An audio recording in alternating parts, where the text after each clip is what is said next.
Discount అమౌంట్తోనే pay చేయండి, నేను scan card తీసుకొస్తా అన్నారు. సరే తీసుకురండి, నేను పే చేయడానికి రెడీ.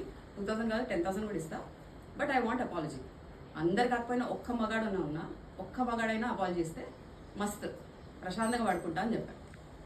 ఒక్కరు ముందుకు రాలేదు. Okay, that's fine. మీరు నాకు అపాలజీ ఇస్తే నేను పేమెంట్ చేస్తాను. లేదు మీరు పేమెంట్ నాకు వద్దు, నువ్వు ఒక పెద్ద బెగ్గర్వి, మీకు అసలు మీరు ఈ ప్రిజంకి రావడమే మాకు పెద్ద కర్స్ అని మీరు ఫీల్ అవుతే, నిజంగా మీరు ఒక బెగ్గర్కో మీరు ఒక ఆర్గనైజేషన్కో మీరు డబ్బులు ఇచ్చారనుకొని వదిలేండి, మర్చిపోండి, ఈ ఎపిసోడే మర్చిపోండి, అవసరం లేదు నాకు మీ తొక్కల అపాలజీ కూడా అవసరం లేదు అని చెప్పారు. ఇప్పుడు వాళ్ళకి నేను కంటిన్యూస్గా చెప్తున్నా, నేను ఇంతసేపు 11 o'clock నుంచి 2:30 వరకు పంచాయతీ నడిచింది.